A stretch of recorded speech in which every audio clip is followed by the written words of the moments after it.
बोला. आज 4 महिने झालं लाईट नाही आम्हाला. म्हातारं माणूस आंधळाय, पडलं जडलं, त्याला चावलं केलं तर काय करायचं आम्ही? आणि म्हाताऱ्याला दिसत नाही, मला त्याच्यात दिसत नाही. आज 4 महिने झालं लाईट नाही. बारकी एवढी एवढी लेकरं आहे ते, त्यांना अभ्यास नाही काय नाही. मरणाचा अभ्यास तर देते ती, करते ती. लेकरं रातभर रडते ती. काय करायचं? लाईट बिल तर मरणाचं येत आहे. लाईट माझ्याकडे तर 4च बल्ब सुद्धा नाही तर भरपूर चलत. काय गिरण नाही, काय नाही, कुटी नाही, पिटी नाही, काय नाही आम्हाला.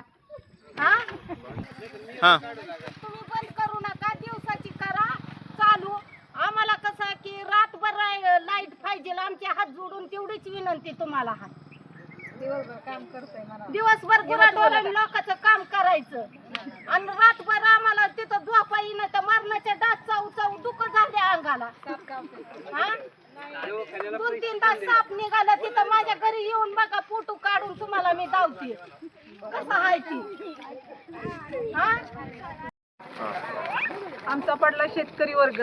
आमच्या गाया गुरांचा हाल होतात. संध्याकाळी लाईट नसते आम्हाला. तुम्ही जे रात्रपाळीचे आम्हाला लोड शेडिंग देत आहेत त्यापेक्षा तुम्ही दिवसा लोड शेडिंग द्या आणि रात्री 6 ते अशी रात्रभर पूर्ण लाईट असू द्या. मुलं शाळेतून येतात 5:30-6 नंतर, तिथून लाईट जाते. मुलांचा अभ्यास वगैरे काही होत नाही. मुलं पण रडतात. काय करायचं अशा टायमिंगला?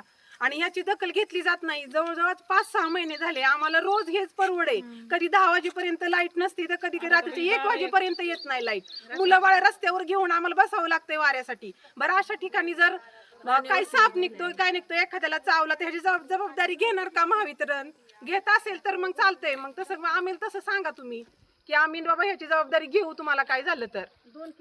आम्ही इथं गावातच 2 केस झाले आमच्या. त्याला काय करणार आम्ही? मुलं बाळ सुद्धा आमचा त्रास आहे. मुलं बाळांना दिवसभर लाईट तुम्ही घालवा, दिवसाचे 6 तास काही 4 तास घालवा आणि रात्रभर आम्हाला लाईट व्यवस्थित असू द्या. मच्छर वगैरे रातभर मुलांना चावतात, झोप येत नाही, काय होत नाही. कसं करायचं बरं अशा टायमिंगला?